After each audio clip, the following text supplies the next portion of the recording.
এই যে বর্তমান সমাজে আসলে এই যে আমরা যদি 2024-এর কথা বলি, 2024 আমাদের এই গণ আন্দোলন যেটা হইলো, অর্থাৎ আমাদের যে ওই যে দ্বিতীয় বাংলাদেশ স্বাধীনতা যেটা আমরা বলি, আসলে স্বাধীন হইলো, আসলে দ্বিতীয় স্বাধীন। এই স্বাধীনতার একটা মূল উদ্দেশ্য লক্ষ্য ছিল যে আমরা মানে বৈষম্যহীন সমাজ গঠন করব, দেশ গঠন করব আর কি। এখন বলতে গেলে চলে, আমি বর্তমান বিভিন্ন নিউজ, বিভিন্ন মানে সেক্টরে দেখা যাচ্ছে যে আসলে বৈষম্য কতটা দূর হয়েছে জানি না, তবে বৈষম্যর আধিপত্যটা আরও বেশি বিস্তার লাভ করছে আমার মনে হয়।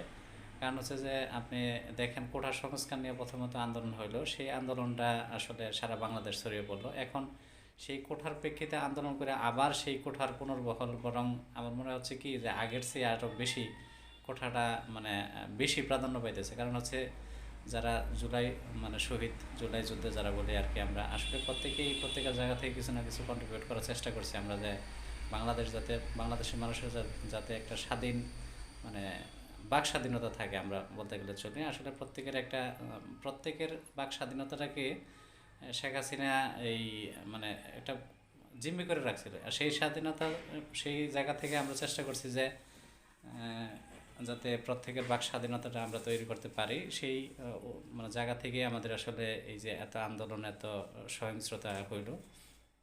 সর্বোপরি আমরা আমাদের যে যেটা হইলো স্বাধীনতা, যেটা দ্বিতীয় স্বাধীনতা বলি আর কি, জুলাই জুলাই যুদ্ধের মাধ্যমে অথবা জুলাই আন্দোলনের মাধ্যমে আমরা যেটা দ্বিতীয় বাংলাদেশ মানে উপহার পাইলাম, এই বাংলাদেশেও আমরা তখনকার সময় দেখতাম যে বাজারের যে ঊর্ধ্বগতি, মানুষের যে ভোগান্তি, সেটার আসলে কোনো অংশে কম না।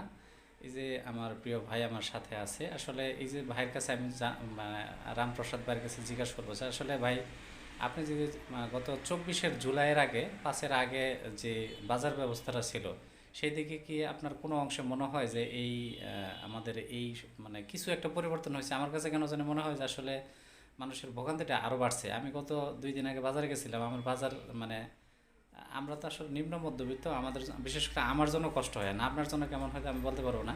তা আমার কাছে কি মনে হয়, মানুষের কি এই একটু সুবিধা পাইছে নাকি অসুবিধাটাই বেশি মনে হয়, কেমন ভাই? আমি যেটা মনে করি যে মানুষ সুবিধার চাইতে অসুবিধাটাই বেশি হয়েছে।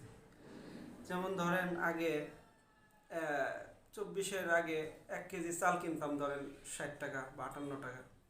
এখন সেই চাল কিনতে হয় 80 টাকা বা 78 টাকা কেজি। তো এভরিথিং, আবার সয়াবিন তেল ধরেন আগে কিনতাম কত 160 টাকা, 150 টাকা লিটার। এখন সেই তেল হচ্ছে